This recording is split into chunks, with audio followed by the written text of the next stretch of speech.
హల్లెలూయా! కూడి ఉన్న ప్రతి ఒక్క బిడ్డకు యేసయ్య నామంన శుభములు. మీరందరూ గూడా బాగున్నారని నమ్ముచున్నాను. ఈ యొక్క ఉపవాస దినములలో మరి దేవునికి ఇంకా సమీపంగా మీరు వస్తున్నారని నేను హృదయపూర్వకంగా నమ్ముతున్నాను. ఈ యొక్క సమయంలో మనము వాక్య భాగంలోనికి వచ్చాము. ప్రార్థనతో ప్రారంభిద్దాం. కరుణామయుడా, స్తుతులకు పాత్రుడా, గొప్ప దేవా, అద్భుతమైన కార్యములు చేయు దేవా, మా యొక్క హృదయ వాంఛలను ఎరిగిన మా ప్రభువా, మా యొక్క ప్రార్థనలకు సమాధానం ఇచ్చిన తండ్రి, అన్ని నామముల కన్నా పైనామము గల నా ప్రభువా, నీకే స్తుతులు స్తుతులు స్తుతులు స్తోత్రములు చెల్లించుకొంచున్నాము. కూడి ఉన్న ప్రతి ఒక్క బిడ్డ ని ఆశీర్వదించండి, దీవించండి. వారు నాయనా మరి వారి యొక్క హృదయాలను మీ యొక్క వాక్యము కొరకై సిద్ధపాటు దయచేయండి. మీ పాద సన్నిధిలో ప్రతి ఒక్క బిడ్డను నన్ను నేను సమర్పించుకుంటున్నాను. నా ద్వారా ఈ దినము మీరు బోధించవలసిన అన్నీ కూడా నా ద్వారా మాట్లాడమని మీకు సమర్పించుకొంచు ఈ ప్రార్థన మీ ప్రియకుమారుడైన యేసు క్రీస్తు నామమున అతి వినయంతో వేడుకొంచున్నాము తండ్రి. ఆమేన్. ఆమేన్. ఈ యొక్క శ్రమ దినాలు, ఈ యొక్క ఉపవాస దినాలు, లెంట్ దినాలు ఎంతో ఎంతో ప్రాముఖ్యమైనవి. అది మనకు దేవుని యొక్క శిలువ మరణము గురించి, ఆయన కనపరిచిన ఆయన యొక్క ప్రేమ గురించి మనము ఎక్కువగా ధ్యానించుటకు, ఆయన గురించి తలచుటకు, ఆయనకి సమీపంగా వచ్చుటకు, ఆయన పాద సన్నిధిలో గడపటానికి ఇచ్చిన ప్రాముఖ్యమైన సమయము. అంటే మిగిలిన దినాలు చేయకూడదని నా ఉద్దేశం కాదు, కానీ ఈ యొక్క సమయంలో ఆ యొక్క శిలువ మరణము గురించి ధ్యానించుట, ఆ యొక్క ఉపవాసాలు ఉండుట, ఆ యొక్క లెంట్ దినాల్లో ఆ యొక్క ప్రార్థనలు, లెంట్ దినంలో చాలా చోట్ల సంఘాల్లో ప్రార్థనలు ఉంటాయి, వాక్యం ఉంటది. ఇదంతా కూడా ప్రత్యేకంగా మనము ఆ యొక్క మంచి శుక్రవారము దినము కొరకై మనము సిద్ధపాటు చేసుకుంటున్న దినాలివి. అందరూ గూడా ప్రతి ఒక్క బిడ్డ గూడా మరి సిద్ధపడుతున్నారని నేను హృదయపూర్వకంగా నమ్ముతున్నాను. దేవుడు నా జీవితంలో కూడా అనేకమైన మార్పులు, సంఘటనలు జరుగుతా ఉన్నాయి. నేను ఈ మధ్య కాలంలో దేవుడు ఎక్కువగా నా జీవితంలో వస్తున్న మార్పులు, ఆయన బోధిస్తున్న బోధలు నేను ప్రతి ఒక్కటి కూడా మీ అందరితో కూడా పంచుకుంటూ వస్తున్నాను. అయితే గత కొన్ని దినములుగా నేను పరిశుద్ధాత్మ దేవుడు నన్ను నడిపించింది ఏంటిదంటే, నేను ప్రతిదినము ఆయన సన్నిధిలో ఎవ్వరూ లేనప్పుడు ఆయనతో మాత్రమే సమయం గడపటము ఎట్లా అనేది నాకు నేర్పించారు. నిజమే, మనం ప్రార్థన చేసుకుంటాము, వాక్యం చదువుకుంటాము, వాక్యం వింటాము, వర్షిప్ సాంగ్స్ వింటాము, ఇవన్నీ చేస్తాము. కానీ ఆయన సన్నిధిలో ఉండి, ఆయన చెప్పిన మాటల గురించి వేచి ఉండి, ఆయన చెప్పినవన్నీ గూడా విని రాసుకున్నట. అది కొత్త అనుభవము. అంటే అంతకుముందు గూడా నేను రాసుకునేదాన్ని. ఎప్పుడు రాసుకునేదాన్నంటే, నాకేమన్నా దేవుడేమన్నా విజన్స్ ఇచ్చినా, లేకుంటే ఏమన్నా సాధారణంగా ప్రేయర్ రిక్వెస్ట్స్ ఎవరన్నా ఉన్నప్పుడు అవన్నీ గూడా రాసుకుని, ఎందుకంటే దాని మీద చెయ్యి పెట్టి ప్రార్థన చేయడానికి ఉంటదని, వాళ్ళ పేర్లు, వాళ్ళ అవసరతలన్నీ గూడా రాసుకునేదాన్ని. లేకుంటే ప్రత్యేకంగా దేవుడేమన్నా నాకు చెప్పినట్లయితే, బోధించినట్లయితే దాని గురించి కూడా నేను రాసుకుంటా. కానీ నాకు బాగా అర్థమైందేంటిదంటే, ఈ మధ్య కాలంలో నేను నిజంగా కొన్ని సా 1, 2 వారాల క్రితం నేను చెప్పాను. నేను తిరిగి ఆయన నాకు అన్ని జ్ఞాపకం చేస్తున్నారని చెప్పా గదా! నేను ఆయన చేసిన కార్యములన్నీ గూడా, ఆయన మరి నాకు బయలుపరిచిన విషయములు, అప్పుడు రాసుకున్నవి ఇప్పుడు ఇన్ని సంవత్సరాల తర్వాత అవి ఎట్లా నెరవేర్పులోనికొస్తున్నాయి అని దాని యొక్క ప్రాధాన్యత, రాయటంలో ఉన్న ప్రాధాన్యత నాకు అర్థమైంది. అంతేకాదు ఈ మధ్య స్ఫూర్తి. ఎందుకంటే కొన్నిసార్లు మనము ఆయన సన్నిధిలో ఉన్నప్పుడు ఏం ప్రార్థన చేయాలో గూడా తెలీదు. కొన్నిసార్లు సమయం ఉండదు. కొన్నిసార్లు నాకనిపిస్తది నేను నా నా నా విషయంలో నా అనుభవం ఏంటిదంటే, రాత్రుళ్ళు కొన్నిసార్లు నేను ఆయనతో అందరూ పడుకున్న తర్వాత నాకు ఆయన సన్నిధిలో ఒంటరిగా సమయం గడపడం చాలా ఇష్టం నాకు. అయితే ఇష్టం కానీ శరీరము బలహీనము గదా! మన ఆత్మ మనకెంతో ఉంటది. ఆయనతో గడపాలి, అన్నీ జేయాలని. కొన్నిసార్లు మోకాళ్ళ మీద ఉంటే నిద్రపోతాను నేను. కొన్నిసార్లు మోకాళ్ళ మీద ఉంటే నిద్రపోను గదా! కూర్చునుంటే నిద్రపోతానేమో, మోకాళ్ళ మీద ఉందాము. మోకాళ్ళ మీద ఉండి ప్రార్థన చేస్తే నిద్రపోను గదా! ఎన్నో సార్లు మోకాళ్ళ మీద ఉండి గూడా నిద్రపోయిన రోజులు ఉన్నాయి. కానీ ఈ మధ్య కాలంలో అంటే పోయిన నెల నుంచి అని చెప్పొచ్చు. ఫిబ్రవరి నెల నుంచి ఈ యొక్క 3 దినములు కంప్లీట్ ఫాస్టింగ్‌గా ఉండక ముందు నుంచి కూడా నేను ప్రతి దినము గూడా కూర్చొని ఆయన చెప్పినవన్నీ గూడా రాసుకుంటూ వస్తున్నాను. కానీ అది రాసుకునేటప్పుడు గూడా నాకు ఒకటి ఏవి రాయాలి, ఏమి ప్రార్థన చేయాలని కాదు. మొట్టమొదటిగా నేను ఎట్లా ప్రారంభమైందంటే నా ప్రార్థన నోటితో చెప్పే బదులు రాయటం మొదలుపెట్టాను నేను. అది నూతన అనుభవం నాకు. నేనెప్పుడు గూడా అట్లా చేయలేదు. ఆయన బయలుపరిచినవి రాసుకున్నాను తప్ప, ఒక ప్రార్థన స పూర్తిగా ప్రార్థన మొత్తం గూడా నేను పుస్తకంలో రాసుకోవటం అనేది నేను ఎప్పుడు గూడా చేయలేదు. అది నూతన అనుభవం. అట్లా ప్రారంభము అయిన ఈ యొక్క రాయటము ఏమైందంటే, తర్వాత నేను సాక్ష్యాలు వింటున్నప్పుడు వారి యొక్క జీవితాలు ఎవరైతే సాక్ష్యం వింటున్నానో, వారి యొక్క జీవితాలు అదే పరిస్థితిలో ఉన్న అనేకుల గురించి భారముతో ప్రార్థన చేయటము ఆయన నేర్పించారు నాకు. వారు చెప్పే మాటలు, దేవుడు వారితో మాట్లాడిన మాటలు, వారు ఎలాంటి పరిస్థితిలో నుంచి యేసుక్రీస్తు ప్రభు వాళ్ళని ప్రత్యక్షమయ్యి, ఏ విధంగా వారికి నూతన జీవితం అనుగ్రహించారు. వారు ఎంత గొప్ప గొప్ప సాక్ష్యాలు వింటుంటే వారి గురించి అంటే అలాంటి పరిస్థితిలో ఉన్న అనేకమైన తప్పిపోయిన బిడ్డలు, హృదయములో మనసు విరిగిపోయిన బిడ్డలు అందరి గురించి గూడా అతి భారముతో ప్రార్థన చేయటము ఆయన నాకు నేర్పించారు. అయితే ఆ యొక్క ప్రార్థనలు అంతే గాకుండా ఈ యొక్క రానున్న ప్రాణదాత మినిస్ట్రీస్ యొక్క లాంచ్ గురించి గూడా అనేక విషయాలు అంటే ఏ రోజు ఏది చేయాలి? లాంచ్ అనేది మేము ఇప్పటివరకు ఎప్పుడు చేయలేదు. అనుభవం లేదు మాకు. అయినప్పటికీ యేసుక్రీస్తు ప్రభువు ఆయన యొక్క కృప చొప్పున ప్రతిరోజు గూడా నాకు ఏమేమి స్టెప్స్ ఏదేది చేయాలి? ఎట్లా చేయాలి? ఎవరితో మాట్లాడాలి? ఏం అడగాలి? అని ప్రతి ఒక్కటి గూడా మీరు ఆశ్చర్యపోతారు నా బుక్ చూస్తే. నిజంగా నాకే ఆశ్చర్యం అనిపిస్తది కొన్నిసార్లు నేనేనా ఇంత రాసుకున్నది అని చెప్పి. అంటే ఆయన అంత విపులంగా గూడా చెప్తారా మనకి? అని నాకు ఆశ్చర్యం. అంటే పరిశుద్ధాత్మ దేవుని యొక్క హృదయము ఎంత ప్రేమగల హృదయం అంటే, మనకి ఏం తెలియాల్సిన అవసరం లేదు. మనకి ఎంత భయముంటది. కొత్త అంటే మినిస్ట్రీలో అడుగుబెట్టం. దేవుని సేవ చేయటం అంటే అది తేలికైనది కాదు. మనము మరి దేవుడిని రిప్రజెంట్ చేస్తున్నాము. దేవుని గురించి అందరికి ప్రచారం చేస్తున్నాం. దేవుని ప్రేమ గురించి బోధిస్తున్నాము. అలాంటి మిని మినిస్ట్రీలో అడుగు పెట్టేటప్పుడు మనకి అంటే చాలా అన్నోన్ ఉంటది. మనకు తెలీదు. అసలు ఈ సేవ ఎక్కడికెళ్తది? ఎట్లా ప్రారంభమవుతాయి? ఏంటి?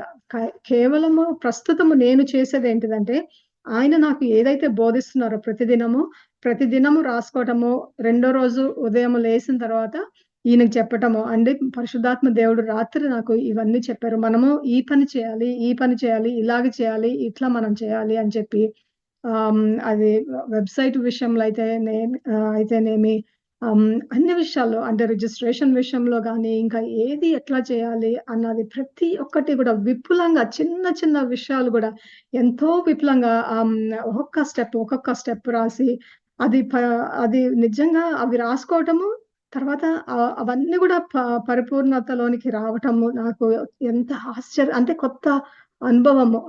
ఆయన నాకు ప్రతి దినము ఆయన నేర్పించే పాఠాలు, ఎట్లా చేయాలని నేర్పించడము, బోధించడము. అయితే అదే విధంగానే నాకు సాధారణంగా నేను వాక్యం ఎప్పుడు ఆయన్నే అడుగుతాను. ఏం చెప్పమంటారు? ఏం చేయమంటారు? ఆయన చెప్పే వరకు నేను వాక్యం ఎప్పుడు గూడా నేను చెప్పను. అందుకే నేను అడుగుతున్నా దేవా మరి ఏమి చెప్పాలి అనుకుంటున్నారు? ఆ రోజు మినిస్ట్రీ రోజు ఆ రోజు మనము ఏం జేయాలి? మరి నా అవసరతల గురించి కూడా నాకు వర్షిప్ బలంగా ఉండాలి. వర్షిప్ మరి ఎట్లా చేపిస్తున్నారు? మంచి ఎంత ఆశీర్వాదకరం అంటే ఈ చిన్న పిల్లలు ఇప్పుడు నోయల్‌ని చూడండి చిన్న బాబు దేవుని పట్ల దేవుని పాటలు పాడాలన్న ఆ యొక్క ఆశ హృదయంలో ఉన్న ఆ యొక్క ఆశ సిగ్గుపడకుండా ఆ బిడ్డ పాడే పాటలు నిజంగా నాకు ఫస్ట్‌లో అందరూ గూడా పిల్లలే ముందుకొచ్చారు.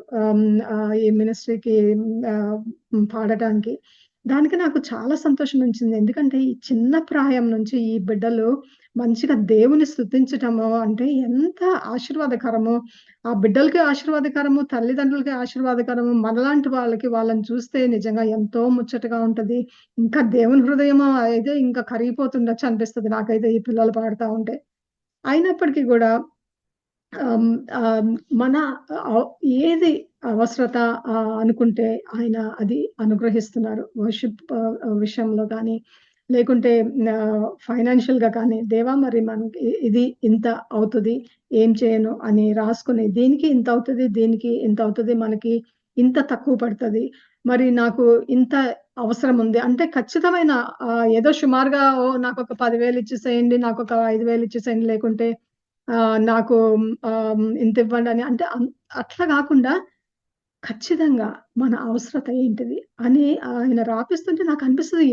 ఇంత డీటెయిల్‌గా రాయటము అంత అవసరమా? అంటే చూసేవాళ్ళకి కొద్దిగా సిల్లీగా గూడా ఉండొచ్చు. మరీ అంత రాసుకోవాలా? అంత అతీనా అనుకుంటారు. కానీ మనకు దేవునితో ఉన్న సంబంధం బట్టి ప్రతి చిన్న విషయము, ప్రతి చిన్న డీటెయిల్ గూడా మనము ఆయన సన్నిధిలో చెప్పడానికి ఏమి సంకోచించాల్సిన అవసరం లేదు. సిగ్గుపడాల్సిన అవసరం లేదు. ఆయనకు తెలుసు. అయినప్పటికీ కూడా ఎత్తిపట్టి మనము యేసయ్య ఇది నాకు కావాలి అని అడగటంలో ఏమి చిన్నతనం ఏమి లేదు దానిలో. అయితే ఈ విధంగా నా యొక్క ప్రార్థనా జీవితము ఫిబ్రవరి నుంచి ప్రతి దినము గూడా నడుస్తోంది. ప్రతిదినం నడుస్తా ఉంది. అదే విధంగా ఆ రోజు ఆయన చేయబోయే కార్యాలు కానీ, ఆయన వాడుకోబోయే విధంగా కానీ, అన్ని విషయాల్లో గూడా చాలా మంది ప్రార్థన జేస్తున్నారు. మీ అందరికీ నా యొక్క హృదయపూర్వక వందనాలు. ప్రార్థన చేస్తున్న ప్రతి ఒక్క బిడ్డకు గూడా మీ యొక్క ప్రార్థనలు నాకు ఎంతో ఎంతో అవసరము. పరిశుద్ధాత్మ దేవుడు కూడా నాకు అనేక విషయాలు నాకు బోధించారు. ఎట్లా చేయాలి? ఏం చెప్పాలి? ఎలా చెప్పాలి? ఎవరేం జేయాలి అన్న విషయాలు నాకు పేర్లు గూడా ఇచ్చి, ఎవరు ఏది చేయాలని గూడా నాకు అనుగ్రహించారు. అట్లా నేను రాసుకున్నప్పుడు మీరు హ్మ్, ఎంత అంటే ఆహ్, చేయటము 2, 3 రోజుల తర్వాత అది మార్క్ జేసుకోవటం. కొన్నిసార్లయితే రాత్ర యేసయ్య నాకు ఏది రాపిస్తున్నారో తెల్లవారుజామున అది నెరవేర్పులోనికి రావటము. ఆహ్, నేను నేనొకటే దేవుడిని అడిగాను. నేనైతే నోరు తెరిసి నేనెవరిని అడగను దేవా! మీరే ఎవరినైతే హృదయాలను కదిలించి వారికి వారు మనకి ఎవరన్నా సపోర్ట్ చేయగలిగితే అలాంటి హృదయాలు తెరవమని చెప్పి ఆ రోజు ఆయన రాపిచ్చారు. నా ఇష్ట ప్రకారం కాదు గానీ, ఎందుకంటే మనం చాలా సార్లు అంటాం గదా! వాళ్ళది వాళ్ళకి వాళ్ళ ద్వారా గావాలి, వీళ్ళ ద్వారా కావాలి, వీళ్ళు చేయాలి, వాళ్ళు చేయాలని అట్లా కాదు. దేవుని మీద ఆధారపడటం నేర్పిచ్చారు. ఎట్లా అంటే మనం సాధారణంగా ఏంటిదంటే మనకి తెలుస్తది మనకి వీళ్ళు గావాలి, వీళ్ళు కావాలి, వీళ్ళు కావాలని. అట్లా ఉన్నప్పుడు మనకి మన ప్రార్థనలు కూడా అట్లా ఉంటాయి. దేవా! నాకు ఇది నెరవేర్చు నాయనా అని. కానీ అట్లా కాకుండా దేవుని చిత్తము అంటే యేసయ్య మనమేం చేద్దాము? నాకేం కావాలి గాదు. ఆయన హృదయంలో ఏమనుంది? ఆయన ఎవరి ద్వారా సహాయం చేయాలనుకుంటున్నారు? ఆయన ఎవరినైనా నా జీవితంలోనికి తీసుకురావాలనుకుంటున్నారు? ఎవరి ద్వారా నాకు సహాయం అందించబోతున్నారు? ఎవరి ద్వారా నన్ను ప్రార్థన పూర్వకంగా నన్ను బలపరచబోతున్నారు? ఈ విధంగా ఎవరైతే ఆయన చిత్తంలో ఉన్నారో వాళ్ళు మాత్రమే అంటే నాకు ఒకరోజు చాలా విచిత్రం అనిపించింది. నేను బుక్‌లో ఇట్లా రాసుకున్నాను దేవా అంటే, ఆ తర్వాత రోజే ఒక మ నిజంగా నేను అది ఎట్లా చెప్పాలో కూడా తెలియట్లేదు. రెండో రోజు ఒక సిస్టర్ ఒక సహోదరి ఆ బిడ్డ ఏమడిగిందంటే, "అక్క ఇంత చేస్తున్నారు గదక్క! మీకేమన్నా డబ్బు అవసరమా ఉందా?" అని తన్నుకు తాను అడిగినప్పుడు నేను చాలా షాకయ్యాను. ఎందుకంటే ఆ ముందు రోజు రాత్రే నేను రాసుకున్నాను. దేవా హృదయాలను విప్పండి. మీకిష్టమైన వారి ద్వారా మీరు బయలుపరచండి అంటే, నిజంగా ఆ బిడ్డ గూడా ఎంతో సంకోచిస్తుంది అడగటానికి. ఎందుకంటే, అడిగితే ఏమన్నా అనుకుంటానేమో అని, ఏమనుకోనుంటే ఒకటి అడగనా అని ఎంతో మొహమాటంగా ఆ బిడ్డ అడుగుతున్నప్పుడు నాకనిపించింది. నేను చెప్పాను, "అమ్మా నువ్వు దేవుడు ఏర్పాటు చేసింది ఇది. నేను యాక్చువల్‌గా రాత్రే రాసుకున్నాను. దేవుని సన్నిధిలో నాకు సహాయం కావాలని. దేవుడు ఆ రూపంలో న నీ నీకు" కానీ ఆ బిడ్డ గూడా నాకు చెప్పిందేంటిదంటే దేవుడు కూడా తనని ప్రేమించాడు. ఆ బిడ్డ ప్రతి నెల ఎవరికో ఒకళ్ళకి సహాయం చేస్తా ఉంటది. అయితే ఈ నెల అడిగిందంట, "దేవా నేను ఈ నెల ఎవరికివ్వాలంటే" ఆ బిడ్డకి దేవుడు ప్రేరేపించింది కూడా రాణక్కకివ్వు అని ఆ బిడ్డకి ఆయన బయలుపరచటము. ఆ బిడ్డకి బయలుపరచటము, అదే సమయంలో నా ద్వారా ఈ బుక్‌లో రాపిచ్చటము, ఆ రెండో రోజు అది నెరవేర్పులోనికి రావటము. అంటే దేవుని కార్యాలు ఎంత అద్భుతంగా ఉంటాయంటే నిజంగా ఇది ఆహ్, ఈ ఈ ఈ సాక్ష్యము ఈ యొక్క లాస్ట్ మంత్ నుంచి ప్రతి ఒక్క సంఘటన గూడా ఒక్కొక్కటి విపులంగా నేను చెప్పలేను. అంత సమయం గూడా లేదు కానీ ఆయన ప్రతి ఒక్క విషయం గూడా ఆయన చెప్పి, ఆయన రాపిచ్చుకొని, ఆయన ఆశీర్వదించి, ఆయన నెరవేర్పులోనికి తీసుకొస్తున్నారు. ఏదో ఇది నా కోరిక గాదు. లేకుంటే నాకు ఆశ కాదు. కానీ ఆయన చిత్తము, ఆయన బయలుపరుచుకొని, ఆయన అనుగ్రహించి, ఆయన ఆ యొక్క ప్రొవిజన్ నాకు అనుగ్రహించి, అది మేనిఫెస్టేషన్‌లోకి ఆయన తీసుకురావటము. అది ఆయన చేస్తున్న కార్యము. ఈ విధంగా ప్రతి దినము గూడా ఫిబ్రవరి నుంచి స్టార్ట్ అయింది. ప్రతి దినము వస్తా ఉంది. అన్నీ అవుతా ఉంది. మీకు గుర్తుందో లేదో నేను ఒక టైంలో నేను చెప్పాను మీ అందరికీ. నాకనిపిస్తది కొన్నిసార్లు నన్ను నేను చూసుకొని అనుకుంటాను. ఈ చేతులు చూసుకొని దేవా! ఈ చేతులు ఎంతసేపు ఆఫీస్‌లో పని చేయటము, కంప్యూటర్ ముందు కూర్చొని టైప్ చేయటము, లేకుంటే ఇంట్లో పని చేయటము ఇందుకేనా? అంటే చేయటంలో తప్పులేదు. కానీ అంతే పరిమితమా ఈ యొక్క చేతులకి? లేకుంటే ఈ యొక్క ఆలోచనలకి అంతేనా? మరి మీ యొక్క కార్యాలు నాకెట్లా ఉండేదంటే నాకు ఎంతసేపు ఎలా ఉండేదంటే, నా దేవుడు సజీవమైన దేవుడు. ఆయనకి అసాధ్యమైనది ఏదీ లేదు.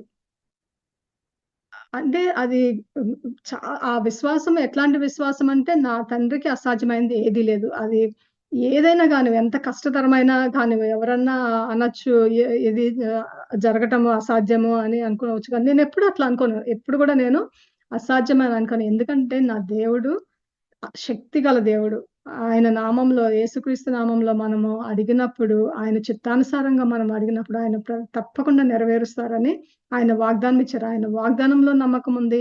ఆయన ఆయన ఆయన నామంలో ఏదో చేయాలని ఆత్రం, ఏదో చేయాలని కోరిక. అయితే ఈ విధంగా వస్తున్నప్పుడు నిన్న రాత్రి మాత్రము నాకు ఇదంతా వ్యర్థం అనిపిచ్చింది. రాత్రి నా హృదయంలో ఒకటే. నేనొకటే అడుగుతున్నా. నాకేమొద్దు దేవా! కానీ నా యొక్క జీవితము, నా యొక్క హృదయము, నా యొక్క ఆత్మ అంతా గూడా యేసుక్రీస్తు యొక్క ప్రేమ, ఆయన కరుణ. ఈ యొక్క 2తో నింపబడాలి. మిగిలినవన్నీ అంటే ఆయనిచ్చిన బాధ్యత నేను చేయట్లేదని కాదు. లేకుంటే ఆయనిచ్చిన ఆశీర్వాదాన్ని నేను తీసుకోవట్లేదని కాదు. కానీ నా యొక్క హృదయంలో ఆ భారం ఎట్లా ఉందంటే అది చెప్పతరం కావట్లేదు నాకు. ఎందుకంటే నేను ప్రతిదినము ఎన్ని గంటలు ఆయన దగ్గర ఉంటానో గూడా తెలీదు. కొన్నిసార్లు 2:30కి పడుకుంటా. కొన్నిసార్లు 3:30 అవ్వచ్చు. ఒక దినం అయితే 5:30 గూడా అయిపోయిన దినాలున్నాయి. ఆయన సన్నిధిలో గడుపుతూ. అయితే నిన్న ఎందుకో అనిపిచ్చింది నాకు సరిపోవట్లేదు. దేవా! ఈ సమయం నాకు సరిపోవట్లేదు. మీతో ఉండాలి నేను. ఎట్లా ఉండాలి నేను? ఏ ఏం చేయగలుగుతాను నేను? నాకు తెలుసు నేను పని చేయాలంటే పని చేసి పనంతా మానేసి ఆయన సన్నిధిలో గడుపుతానని కాదు కానీ, ఆ యొక్క హృదయంలో ఆ యొక్క వాంఛ ఏంటిదంటే, ఆయన సన్నిధిలో ఇంకా ఉండాలి, ఇంకా ఉండాలి, ఇంకా ఉండాలి. అది ఎట్లా నెరవేరుస్తదో తెలీదు. అయితే నేననుకుంటున్నాను, మోషే నిజంగా ఎంత ఆశీర్వదింపబడిన వ్యక్తి అనిపించింది. ఎందుకు తెలుసా? దేవుని సన్నిధిలో ఆయన 40 దినాలు, 40 రాత్రులు, దివారాత్రులు ఆయన సన్నిధిలో ఉన్నారు. నాకనిపించింది ఆయన జీవితము అప్పుడే ధన్యమైపోయింది. ఆ యొక్క జీవితం మొత్తంలో ఇంక అంతకన్నా కావాల్సిందేముంది? దేవుని సన్నిధిలో 40 దినాలు అంటే లోకంతో సంబంధం లేకుండా దేవుని సన్నిధిలో 40 రోజులు దివారాత్రులు, పగలు, రాత్రి ఇంకా ఈ లోకంతో సంబంధం లేకుండా సంపూర్ణంగా, పూర్తిగా ఆయన సన్నిధిలో ఆయన గడిపాడంటే నిజంగా ఎంత ఆశీర్వాదకరం గదా! అనిపిచ్చింది. అది హిస్ లైఫ్ వాస్ ఫుల్‌ఫిల్డ్. ఆ ఫుల్‌ఫిల్‌మెంట్ ఆఫ్ లైఫ్ అయిపోయింది. ఆ యొక్క పరిపూర్ణత అయిపోయింది అప్పటికి అనిపిచ్చింది నాకు. దాని తర్వాత జరిగిన అనేక సంఘటనలు జరిగినాయి దాని తర్వాత. అనేకమైనయి జరిగినాయి. కానీ అదన్నీ ఎట్లా అనిపిస్తది తెలుసా? ఆ ఉట్టి రిపుల్ ఎఫెక్ట్స్ అన్నమాట. అది అయిపోయిన తర్వాత దాని యొక్క ప్రభావం జరిగిన కార్యాలన్నీ కూడా దాని యొక్క ప్రభావం. కానీ సంపూర్ణత అప్పుడే అయిపోయిందని నాకు పరిశుద్ధాత్మ దేవుడు నాకు ఆ యొక్క బోధిస్తున్నప్పుడు నాకనిపించింది అట్లా ఆ యొక్క సంపూర్ణత నాకెప్పుడు కలుగుతది? ఎప్పుడు ఆయనలో అంటే ఆహ్, నిజమే ఈ జూమ్ మీటింగ్స్ ఉంటాయి. ప్రాణదాత మినిస్ట్రీస్ ఉంటది. ప్రార్థనలు చేసేటప్పుడు ప్రార్థనలకి సమాధానం వస్తుంది. అనేక మంది విడుదల పొందుకుంటున్నారు. అనేక మంది స్వస్థత పొందుతున్నారు. ఆయన కార్యాలు జరగట్లేదని నేను అనట్లేదు. కానీ ఆయనతో సంపూర్ణంగా, సంపూర్ణంగా ఎప్పుడు నేనుంటానో అది నా యొక్క హృదయ వాంఛ అని నేను రాత్రి ఎంతగానో అసలు అది తెలియని బాధ, ఆయనతో గడపాలని ఆశ, కోరిక ఈ విధంగా అంతా రాసుకున్న తర్వాత ఆఖరికి నాకు ఎట్లా అనిపించిందంటే ఆయన సన్నిధిలో వెళ్ళి నేనొకటే చెప్పా. యేసయ్య నాకు మీ పాద సన్నిధిలో ఉంటే చాలు. చాలా కాలం క్రితం నేనొకసారి మీకు చెప్పినట్టున్నాను గూడా. ఇట్లా బ్యాక్‌యార్డ్‌లో ఒక పెద్ద రాక్ లాగా ఉండేది. ఆయన యేసుక్రీస్తు ప్రభు ఎప్పుడు గూడా అక్కడ కూర్చునుంటే నేను ఆయన పాదాల చెంత ఉండేదాన్ని. అయితే ఆయన చెంతుండి నేను నిన్న చేసుకున్నది నాకసలు ఏం చెప్పబుద్ధి గూడా గావట్లేదు. ఏమి రాయబుద్ధి గావట్లేదు. ఏమి మాట్లాడబుద్ధి గావట్లేదు. నేను కేవలము ఆయన పా పాదాల దగ్గర ఉండి మాత్రము ఆయన మోకాళ్ళ మీద తల ఇట్లా పెట్టి మాత్రమే ఎంతో సమయం గడిపాను. తర్వాత ఆయన లేసి ఆయన రాక్ మీద పెట్టుకున్నప్పుడు గూడా, నేను ఆయన వైపు మీరు నన్ను జూస్తే విచిత్రపోతారు. ఎందుకంటే నిజంగా ఆ యొక్క నేను యేసుక్రీస్తు ప్రభుతో ఎట్లా ఉంటానో బయట గూడా అట్లనే ఉంటాను. ఎందుకంటే ఆయన ఇట్లానే తల ఇట్లా సైడ్‌కి పెట్టి ఆయన భుజం మీద తల పెట్టి నేను ఎంతో సమయము గడిపితే ఆయన కూడా ఎంతో కరుణతో ఆయన నా తల మీద పెట్టడమే గాదు నేనొకటి అడిగాను. నన్ను మీ యొక్క ప్రేమతో, మీ యొక్క కరుణతో ఒక దుప్పటిలాగా నన్ను కప్పమని అడిగాను. అది నా యొక్క కోరిక అని నేను ఆయన్నడిగాను. ఎందుకంటే నాకు ఎట్లా అనిపించిందంటే అన్నీ వ్యర్థం. నిజంగానే అన్నీ వ్యర్థమే. ఇవాళ వాక్యంలో అపోస్తలుడైన పౌలు చెప్పినట్టు నిజమే మనము భాషల్లో మాట్లాడొచ్చు. మనము అనేకమైన కార్యాలు చేయొచ్చు, ప్రవచించొచ్చు. మరి మనము అనేకమైన అద్భుత కార్యాలు చూడొచ్చు. కానీ అవన్నీ గూడా ప్రేమ లేనిదే ఎంత వ్యర్థం అనిపించింది నాకు. హ్మ్. నేను కూడా ఒకప్పుడు నేను అడిగిన దాన్నే. యేసయ్య మీ నామంలో నేను అనేకమైన కార్యాలు చేయాలి. అనేక మందికి మీ యొక్క ప్రేమను బయలుపరచాలి అని చెప్పి. కానీ నాకన్నిటికన్నా ముఖ్యమైనది నాకు రాత్రి అర్థమైంది ఏంటిదంటే, ఆయన ప్రేమ, ఆయన కరుణ అని నేనంటే నిజంగానే కృపగల దేవుడు కదా! మన దేవుడు. ఆయన నిజంగానే నాకు ఏదో కప్పినట్టు ఇట్లా బరువుగా అని అనిపించి నేను చాలా ఏడ్చాను ఆయన సన్నిధిలో. ఎందుకంటే నాకు నిజంగా మిగిలినదంతా నాకవసరం లేదనిపించింది. అందుకే ఇవాళ నేను ఈ యొక్క సాక్ష్యం చెప్పేటప్పుడు కూడా ఈ యొక్క వాక్యము చదవటానికి కారణం గూడా అదే నిజంగానే పౌలని చెప్తారు కదా! నిజమే. మనుష్యుల భాషలతోను, దేవదూతల భాషలతోను నేను మాట్లాడినను ప్రేమ లేని వాడనైతే అది వ్యర్థమనుంది. అట్లా దాని తర్వాత గూడా ప్రవచించటం గురించి మర్మాలు అర్థం చేసుకోవటం దాని గురించి మన విశ్వాసం గురించి ఆయన పరిపూర్ణ విశ్వాసత గురించి గూడా మాట్లాడుతున్నారు. పరిపూర్ణమైన విశ్వాసం గురించి ఇంకా ఇవన్నీ చేయొచ్చు దేవుని నామంలో. అంటే అంతా పరిపూర్ణ విశ్వాసము దేవుని మీద ఉండొచ్చు. కానీ ప్రేమ లేనిదే వ్యర్థము. అదే విధంగా మనము పేదలకు మనం ఆస్తంతా అమ్మి మనం ఎంతైనా సోషల్ సర్వీస్ చేయొచ్చు. మనము ఎన్నో ఔట్‌రీచ్ ప్రోగ్రామ్స్ చేయొచ్చు. ప్రతి ఒక్కటి కూడా ఆయన నామంలోనే చేస్తున్నాము. ఇవి చేయటంలో నేను తప్పనట్లేదు. కానీ పరిశుద్ధ పౌలు కూడా అదే అంటున్నారు. అపోస్తలుడైన పౌలు ఆయనేమంటున్నారంటే, ఇవన్నీ చేసినా ప్రేమ లేకపోతే అది ఎంత వ్యర్థము. నిజంగా ఈ యొక్క మొదటి కొరింథీయుల రాసిన పత్రికలో 12లో అంతా కూడా 12 అధ్యాయంలో మనము ఆత్మ సంబంధమైన వరాల గురించి నేర్పిస్తే 13 అధ్యాయం వచ్చేటప్పటికి ఏమిటంటే నీకు ఈ యొక్క వరాలన్నీ ఉండొచ్చు కానీ ప్రేమ లేనిది అదంతా గూడా వ్యర్థము. కానీ నేను రాత్ర నాకు పరిశుద్ధాత్మ దేవుడు నేర్పించింది. నాకు ఆ యొక్క హృదయంలో ఆయన పెట్టిన భారము, ఆయన సన్నిధిలో నేను ప్రార్థించటము అనుభవించింది ఏంటిదంటే దేవుని ప్రేమ ముందు ఇవన్నీ వ్యర్థము. మనము లోకంలో ఎంతైనా సక్సెస్‌ఫుల్ అవ్వచ్చు. మనం ఒక పెద్ద కంపెనీకి సీఈఓ అయ్యుండొచ్చు. లేకుంటే ఒక పెద్ద మినిస్ట్రీ ఒక thousands and thousands of people లో మనము మాకు సంఘం ఉండొచ్చు. ఆయన నామంలో అనేకమైన అద్భుత కార్యాలు చేయొచ్చు. అనేకమైన మర్మాలు చేయొచ్చు. కానీ మరి మీ యొక్క జీవితంలో ఆయన పట్ల ప్రేమ ఉన్నదా? నేను ఆయన ప్రేమ గురించి ఆలోచిస్తుంటే ఒకే ఒకటి నా హృదయంలోనికొచ్చింది. మనం ఇంత పాపాత్ములం గదా!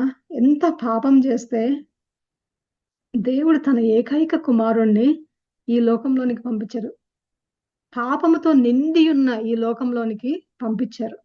ఎందుకంటే తన యొక్క కుమారుని యొక్క రక్తము ద్వారా మనలో ఉన్న పాపాన్ని తీసేయాలని. ఆయన ప్రేమను ఆ విధంగా కనపరుచుకున్నారు తండ్రి.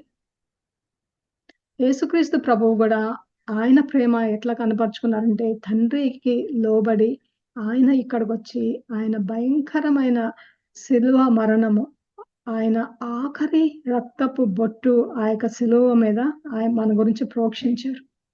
ఆ యొక్క శిలువ మీద ఉండి గూడా మనల్ని ఆయన క్షమించారు. ఆయన్నెవరైతే హింసిస్తున్నారో వాళ్ళందరినీ క్షమించగలిగారు. అలాంటి గొప్ప దేవుడు. ఆ యొక్క పాపము పరిహారం లేకుంటే మనకు ఈరోజు ఈ ఈ యొక్క నిరీక్షణ ఉండేది కాదు. ఈ యొక్క రక్షణ ఉండేది కాదు. ఆయన లేకుంటే, ఆయన ప్రేమ లేకుంటే మనము ఈరోజు ఈ విధంగా మనము ఉండలేకపోతుండేవాళ్ళం. ఇంకా పాపంలోనే ఉన్నాము. ఆయన ప్రేమ చూపించబట్టి, మన పాపముకి ఉన్న వెల ఆయనంతా కట్టబట్టి, సంపూర్తిగా కట్టి మనకి ఆ యొక్క ఫ్రీడమ్ ఇచ్చారు. పాపం నుంచి మనకి ఒక ఫ్రీడమ్ ఇచ్చారు. కాబట్టి మనము ఇప్పుడు కేవలం ఏంటిదంటే జస్ట్ లవ్ హిమ్ బ్యాక్. ఆయన్ని తిరిగి ప్రేమించడము. ఈరోజు మరి మీ యొక్క జీవితంలో, మీ యొక్క హృదయంలో ఎ ఎవరిని ప్రేమిస్తున్నారు? మీ యొక్క సేవను ప్రేమిస్తున్నారా? లేకుంటే ఎవరు బిడ్డలుగా ఉండి, ఎవరి ద్వారా రక్షణ పొంది, ఎవరి రక్తము ద్వారా ఈ యొక్క విశ్వాసము, ఈ యొక్క రక్షణానుభవము అనుభవిస్తున్నామో ఆయన్ని ప్రేమిస్తున్నారా? ప్రతి ఒక్కరు గూడా పరీక్షించుకోవాల్సిన సమయం ఇది. ఎందుకంటే నెక్స్ట్ వచ్చేది లంచ్ డేస్ అయిపోవస్తున్నాయి. మనకి ఆహ్, గుడ్ ఫ్రైడే ఆహ్, స సమీపంలో ఉంది. మరి ఈ యొక్క సమయంలో మనల్ని మనము పరీక్షించుకుందాము. మనం ప్రేమ దేని పట్ల ఉంది? ఎక్కడుంది మీ హృదయము? ఎక్కడ ఉంది మీ ఆత్మ? ఎక్కడుంది మీ మనస్సు? ప్రతి ఒక్కళ్ళ హృదయం మీద చెయ్యి వేసుకొని దేవుని పాద సన్నిధిలో చేరి పశ్చాత్తాపపడి ఒకవేళ ఆయన కార్యాలకి ప్రాధాన్యత ఇస్తున్నామా? ఆయనకి ప్రాధాన్యత ఇస్తున్నామా? అది మనం పరీక్షించుకోవాల్సింది. ఎందుకంటే మనమందరం గూడా ఆయనకి ఎంతో సేవ చేయాలని ఆశపడతాము. ఆయన నామంలో ఆయన ప్రేమను ప్రచారం చేయడానికి ఆయన వాక్యం ప్రచారం చేస్తాము. ఆయన దైవ సేవలకి సహాయం చేస్తాము. చర్చెస్‌లో పార్టిసిపేట్ చేస్తాము. ప్రతిదీ గూడా ఆ యొక్క విశ్వాసము కలిగుంటాము. కష్టంలో ఉన్నప్పుడు ఆయన మీద ఆధారపడతాము. అన్నీ ఉంటాయి. అన్నీ ఉన్నాయి. కానీ ప్రేమ ఉందా? మీ హృదయంలో ప్రేమ ఉందా? మీ ఆత్మలో ప్రేమ ఉందా? మీ మనసులో ప్రేమ ఉందా? అది ఈరోజు అడుగుతున్నారు. యేసుక్రీస్తు ప్రభు మనందరిని గూడా. మరి అవును ఆయనొచ్చారు. ఆయన రక్తము చిందించారు. ఆయన మరణించారు సిలువ మీద మన పాప క్షమాపణకై. మరి మనము తిరిగి ఆయనకి ఏమిస్తున్నాము? సేవ ఇస్తున్నామా? లేకుంటే మనము ఇతరులకు ధన సహాయం అయ్యుండొచ్చు. లేకుంటే మాట సహాయం అయ్యుండొచ్చు. క్రియల ద్వారా అయ్యుండొచ్చు. బోధ ద్వారా అయ్యుండొచ్చు. వాక్యము ద్వారా అయ్యుండొచ్చు. వర్షిప్ ద్వారా అయ్యుండొచ్చు. అనేక మందిని మనం బలపరుస్తుండొచ్చు. కానీ వీటన్నిటికన్నా ముందుగా మనము యేసుక్రీస్తుని ప్రేమిస్తున్నామా? ఆయన ప్రేమను మనము అర్థం చేసుకొని, ఆయన ప్రేమలో ఉన్న ఆ యొక్క లోతుని అర్థం చేసుకొని ఎందుకంటే నేను ఆయనని ప్రేమ, కరుణతో నన్ను నింపమన్నప్పుడు ఆయనేమనలేదు. "నీకన్నీ ఇచ్చాను గదయ్యా! ఇంకా ఎందుకు అడుగుతున్నావు" అని ఆయన అడగలేదు నన్ను. కానీ మనం ఎప్పుడైతే నోరు తెరిసి, ఆయన సన్నిధిలో కన్నీటి ప్రార్థన చేసి, హృదయపూర్వకంగా నలిగిన హృదయంతో మనం తగ్గించుకొని, మన యొక్క ఈ లోకంలో ఉన్న అనేకమైన కార్యాలు మనం ఎప్పుడు బిజీగా ఉంటాము. వాటన్నిటిని పక్కన పెట్టి ఆయన సన్నిధిలో ఆయనతో గడుపుతూ, ఆయనకి ఇష్టమైన విధంగా ఆయన ప్రేమను కోరుకుంటూ, అలాంటి ప్రేమను ఇస్తే నా కోరికేంటిదంటే, ఇప్పుడు ఆయన ప్రేమ పొందుకోవటం కాదు. ఆ యొక్క ప్రేమ నా యొక్క శరీరంలో నుంచి, నా యొక్క మాటల్లో నుంచి, నా యొక్క తలంపుల్లో నుంచి అది బయట ఉబికి రావాలి. ఆ యొక్క ప్రేమ ప్రతి ఒక్క బిడ్డను తాకాలి. యేసుక్రీస్తు ప్రభువు ఈ లోకంలోనికొచ్చినప్పుడు అంతే. ఆయన ప్రేమ, ఆయన ప్రేమ, ఆయన ప్రేమ. ఏ కార్యం చేసినా ఆయన ఎంతో ప్రేమతో చేస్తారు. ప్రతి ఒక్కళ్ళని ఆయన బోధించే మామూలు సంబోధించే విధానం గూడా, నా కుమార్తె, నా కుమారుడా, నా బిడ్డ. ఆయన సంబోధనలోనే ఆ యొక్క ప్రేమ. ఆ చూపులలోనే ఆ కరుణ. అలాంటి దేవుణ్ణి మనము బిడ్డలము. కాబట్టి ఆ ప్రేమ, ఆ యొక్క కరుణ లేకుండా మనము జీవిస్తే అది వ్యర్థము. ప్రేమ లేకుండా జీవించటం వ్యర్థము. దేవుడు అందుకే అంటారు కదా! అన్నిటికన్నా ముఖ్యమైనయి ఆహ్, ఆజ్ఞలేంటి అని అడిగినప్పుడు ఆయన ఒకటి చెప్తారు. ఒకటేంటంటే మత్తయి సువార్త 22:37-40 వరకు మనం చదువుకుంటే, నీ పూర్ణ హృదయముతోనూ, నీ పూర్ణ ఆత్మతోనూ, నీ పూర్ణ మనస్సుతోనూ నీ దేవుడైన ప్రభువును ప్రేమించవలెను. ఇది ముఖ్యమైనది. ఇది మొదటిది. ప్రేమకెంత ప్రేమ చూసారా? దేవుడిని ప్రేమించడం ఎంత ముఖ్యమో, అది మనకి మొదటి ఆజ్ఞ. First commandments. మన ఫస్ట్ కమాండ్‌మెంట్ దేవుడిని ప్రేమించటం. ఊరికే కాదు. ఆయనేమంటున్నాడు? పూర్ణ హృదయముతో, పూర్ణ ఆత్మతో, పూర్ణ మనస్సుతో దేవుడైన ప్రభువును ప్రేమించవలెను. ఇది ముఖ్యమైనది. అది మొదటి ఆజ్ఞ. రెండో ఆజ్ఞ ఏంటిదంటే, నిన్ను వలె నీ పొరుగువారిని ప్రేమించవలెనని రెండవ ఆజ్ఞ. దాని వంటిదే. మొదటి ఆజ్ఞ ఎంత ముఖ్యమో, రెండో ఆజ్ఞ గూడా అంతే ముఖ్యము. ఎందుకంటే చాలా సార్లు మనము ప్రేమించటం అనుకుంటే మనం అనుకుంటామంటే, అవును ఇతరులను క్షమించాలి, వాళ్ళని ప్రేమించాలి అని మనం అనుకుంటాము. కానీ దానికన్నా ముందు ప్రథమంగా మనము దేవుణ్ణి ప్రేమించాలి. అది మొదటి ఆజ్ఞ ప్రముఖమైన. దాని వంటిదే రెండో ఆజ్ఞ. మన వాళ్ళని మన పొరుగువారిని ప్రేమించటం అనేది. కాబట్టి మనమందరం గూడా మనం జ్ఞాపకం ఉంచుకోవాల్సిందేంటంటే ఆయనని ప్రేమించటము. ప్రతి ఒక్కరు గూడా దేవుని సన్నిధిలోకి వెళ్లి ఆయన ప్రేమతో నింపబడాలి. ఆ ప్రేమను అందరికీ పంచగలిగేటట్టు ఉండాలి. ఇతరులకి పంచాలంటే ముందు మీరు నింపుకోవాలి. దేవుని ప్రేమతో నింపబడాలి. అది ఎప్పుడైతే మనము ఆయన సన్నిధిలోకెళ్ళి ఆయన ప్రేమతో నింపబడతామో, యేసుక్రీస్తు వలె మనము ఇతరులని ప్రేమించటము అది ఆటోమేటిక్‌గా వస్తది. అది సహజంగా వచ్చేస్తది మన జీవితాలలో. మనము మాట్లాడే తీరులో, మన తలంపులలో, మన చేతల్లో, మన నడకలో, ప్రతి దానిలో గూడా దానికదే వచ్చేస్తది. సహజంగా వచ్చేస్తది. అదేమి తెచ్చిపెట్టుకున్న ప్రేమ కాదు. మనం బలవంతంగా దేవుని వాక్యము ప్రేమించమంటుంది కాబట్టి ప్రేమించటం కాదు. ఎప్పుడైతే మనము దేవుణ్ణి ప్రేమిస్తామో ఆ యొక్క సహజత్వం అనేది మనలో నింపబడతది. అది చాలా నేచురల్‌గా ఆ యొక్క లవ్ అనేది we are just filled with love and we share our love.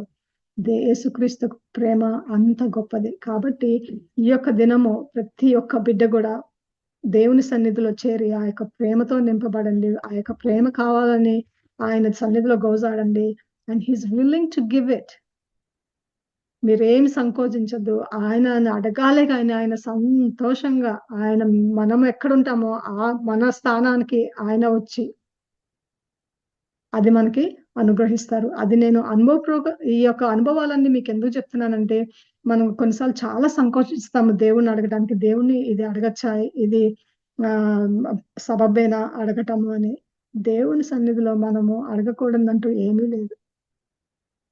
ఆయన చెప్తారు మనకి. ఆయన నేర్పిస్తారు మనకి. ఎట్లా చేయాలి? ఏం చేయాలి? ఏం ప్రార్థించాలి? ఏం కావాలి? ఎప్పుడు ఏం కావాలి? ఎవ్రీథింగ్. ఎందుకంటే రాత్రి నాకు అనిపిచ్చింది నా జీవితంలో పెద్ద బ్రేక్ త్రూ. అదేంటిదంటే నా ప్రథమమాయంగా నాకు ఏది కావాలో అది నేను నాకు నేర్పించారు. అది నేను గ్రహించగలిగాను. దానికోసము ఆరాటపడ్డాను. ఆయన సన్నిధిలో మరి బ్రతిమాలుకొని ఆయన సన్నిధిలో పాదాల చెంత చేరినప్పుడు ఆయన ఆయన యొక్క కృప చొప్పున, ఆయన యొక్క కరుణ చొప్పున ఆయన అనుగ్రహించారు వెంటనే. నేనేమి దినదినాలు ఏమి నేను చేయలేను. ఆ క్షణమే ఆయన నాకు అనుగ్రహించారు. ఆ క్షణమే ఆయన ప్రత్యక్షమయ్యారు. ఆ క్షణమే నన్ను ఆ యొక్క దుప్పటితో కప్పారు నేను అడిగినప్పుడు. అది ఆయన ప్రేమ, ఆయన కరుణ ఒక సెక్యూరిటీ బ్లాంకెట్ ఇప్పుడు నాకు. ఆ ప్రేమను నేను అందరికీ పంచాలని నాకు ఆశ. ఈ యొక్క ప్రాణదాత మినిస్ట్రీస్ అనేది ఆ యొక్క ప్రేమతోనే నడిపింపబడాలి. ఆత్మపూర్వకంగా నడిపింపబడాలి. కాబట్టి నెక్స్ట్ సాటర్‌డే, నెక్స్ట్ ఫ్రైడే మనం కలుస్తాం గానీ, సాటర్‌డేనే జరుగుతుంది కాబట్టి, ఈ లాస్ట్ వీక్ దయచేసి అందరూ ప్రార్థన చేయండి. మీ యొక్క ఆత్మీయ జీవితం గురించి మీరు గూడా ఆ యొక్క దేవుని యొక్క ప్రేమ అనుభవంలోనికి మీ అందరూ రావాలని, ఆ యొక్క గొప్ప అనుభవంలోనికి మీరు రావాలని, ఆ యొక్క తలంపుతో నేను ప్రతీదీ నా జీవితంలో దేవుడు చేస్తున్న ప్రతి ఒక్క కార్యము గూడా మీతో చెప్పుకోవడానికి కారణము ఇదొక్కటే. ఎందుకంటే ధైర్యం తెచ్చుకోండి, బలం తెచ్చుకోండి. ఏమి సంకోచించొద్దు. దేవుడు మన మన తండ్రి. మనం ఏదైనా అడగొచ్చు. ఆయనిస్తారు. కాబట్టి ధైర్యంగా ఆయన సన్నిధిలోకెళ్ళి అడగండి. దేవుడు ఈ వాక్యాన్ని దీవించును గాక. హల్లెలూయా! హల్లెలూయా! పరిశుద్ధాత్మ దేవా! మా సన్నిధిలో ఉండి తండ్రి మాతో ఉండి, మీరు నాకు నేర్పించిన, మీరు నాకు బోధించిన ప్రతి ఒక్క అనుభవము, మీరు నా యొక్క జీవితంలో చేస్తున్న ప్రతి ఒక్క కార్యము, మరి ఈ బిడ్డలందరితో పంచుకోగలుగుటకు, వారు కూడా నాయనా మరి ఆ యొక్క ప్రేమను మీ దగ్గర నుంచి పొందుకోవటానికి నాయన వారికి హృదయాన్ని అనుగ్రహించండి.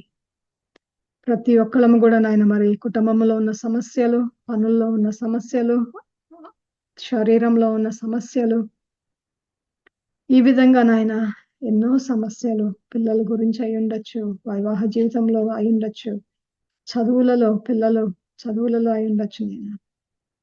హృదయాలన్నీ గూడా నాయన మరి ఈ యొక్క సమస్యలతో నిండిపోతున్న ఈ సమయంలో తండ్రి, మీరు మాకు జ్ఞాపకం చేస్తున్నారు. వీటన్నిటికి గూడా నాయన ముఖ్యంగా మీ యొక్క ప్రేమ ఎంతో ముఖ్యమైనదని. నిజమే నాయన ఈ యొక్క లోకములో అన్ని విషయాల గురించి మేము ఆలోచిస్తున్నప్పుడు మీరన్నారు మొదటిగా నా యొక్క నీతిని, నా యొక్క రాజ్యంను వెతుకండి. మిగిలినవన్నీ గూడా మీకు ఇవ్వబడతాయని మీరు వాగ్దానం ఇచ్చారు. ఇప్పుడు గూడా నాయన మరి మీ యొక్క ఎంత ఆత్మ ఫలాలున్నప్పటికీ, ఎంత ఆత్మీయ వరాలున్నప్పటికీ నాయన, కానీ ప్రేమ లేనిదే అది వ్యర్థము అని నాయన మరి పరిశుద్ధ ప పౌలు అపోస్తలుడైన పౌలు ద్వారానైనా మాకు ఎంతో గొప్ప పాఠం నేర్పించారు. అది నేను అనుభవపూర్వకంగా తెలుసుకొని మరందరికీ చెప్పుటకు మీరు ఇచ్చిన ఈ యొక్క భాగ్యము బట్టి మీకు స్తుతులు చెల్లించుకుంటున్నాము. ఈ యొక్క సమయంలోనైనా మరి అనితని ఎత్తిపట్టి ప్రార్థిస్తున్నాం తండ్రి. ఆ బిడ్డకు నాయన మరి జ్వరంతో బాధపడుచున్నదని ప్రశాంత్ చెప్పాడు తండ్రి. ఆ బిడ్డతో ఉండండి నాయన. మీ యొక్క గాయపడిన హస్తముతో తండ్రి ఆ బిడ్డను ముట్టండి. పరిశుద్ధుడా, పరిశుద్ధుడా, you are the chief physician Jehovah Rapha. నాయనా మీ యొక్క స్ట్రైప్స్ ద్వారా తండ్రి ఆ బిడ్డలో సంపూర్ణమైన స్వస్థత. మీ యొక్క గాయపడిన హస్తముతో ఆ బిడ్డను ముట్టండి. ఆ బిడ్డలో ఉన్న ప్రతి ఒక్క బలహీనతను తీసివేయండి. జ్వరంను తీసివేయండి నాయన. మరి ఎందుకైతే ఆ జ్వరం వస్తుందో తెలియదు కానీ నాయన మీరు అన్ని విషయాలు ఎరిగిన దేవుడు. ఆ బిడ్డతో ఉండండి. ఆ బిడ్డను ముట్టండి. ఆ బిడ్డకు సంపూర్ణమైన ఆరోగ్యమును అనుగ్రహించండి నాయన. ఆ బిడ్డ లేసి నాయన శక్తి కలిగి మిమ్మల్ని కృతజ్ఞతాస్తుతులు చెల్లించుటకు మీ యొక్క పాద సన్నిధిలో గడుపుటకు నాయన ఆ బిడ్డకు సమయమును అనుగ్రహించండి. కుటుంబాన్ని దీవించండి నాయన. ఇక్కడ చేరి ఉన్న ప్రతి ఒక్క బిడ్డను కూడా ఆశీర్వదించండి నాయన. మైకల్ గురించి, రోజ్లిన్ గురించి ప్రార్థిస్తున్నాం నాయన. ఆ బిడ్డ యొక్క నాయన ప్రెగ్నెన్సీ గురించి ప్రార్థిస్తున్నాము తండ్రి. ఆ కుటుంబంలో నాయన మరి మీరు బోతున్న ప్రతి నాయన అద్భుతమైన కార్యము ఆ కుటుంబంలో చేయబోతున్నందుకు నాయన మీకు అనేకమైన స్తోత్రములు చెల్లించుకొంచున్నాము తండ్రి. మరి నాయన అదే విధంగా నాయన కాంతి తన యొక్క బిడ్డలు నాయన ఆత్మీయంగా పెంచుటలో నాయన ఆ బిడ్డను వాడుకుంటున్న విధానం బట్టి మీకు స్తుతులు నాయన. అనేక మందికి మాదిరికరంగా నాయన ఆ బిడ్డలు ఆ యొక్క కుటుంబము ఉండబోతున్నందుకు మీకు స్తుతులు చెల్లించుకొంచున్నాను నా ప్రభా. నాయన మరి అనుపమ సిస్టర్ గారిని ఆశీర్వదించండి, బిడ్డల్ని దీవించండి, కుటుంబాన్ని దీవించండి నాయన. ఆ బిడ్డ జీవితంలో నాయన మీరు ఇచ్చిన ప్రతి ఒక్క వాగ్దానమును నాయన మేము తలచుకుని తండ్రి మీకు కృతజ్ఞతలు తెలుపుకుంటున్నాం తండ్రి. మీరు చేయబోచున్న ప్రతి ఒక్క అద్భుత కార్యము బట్టి మీకు అనేకమైన స్తుతులు, స్తోత్రములు చెల్లించుకుంటున్నాము. నాయన మదనైన ఆశీర్వదించండి, దీవించండి నా ప్రభువా. ఆ బిడ్డ నాయన ఆరోగ్యంలో విషయంలో మీరు చేసిన అద్భుత కార్యము మరి ఆఫీస్‌లో గూడా నాయన మరి అనేక మంది నాయన సహాయం చేస్తున్నారు తండ్రి. మరి ఆ బిడ్డ ఆత్మీయ జీవితంలో నాయన మీ యొక్క తోడ్పాటు అనుగ్రహిస్తున్నారు. దినదినముకు మీ యొక్క సన్నిధికి నాయన ఆ బిడ్డ ఇంకా సమీపంగా వస్తున్న విధానం బట్టి మీకు స్తుతులు. కుటుంబాన్ని ఆశీర్వదించండి, దీవించండి.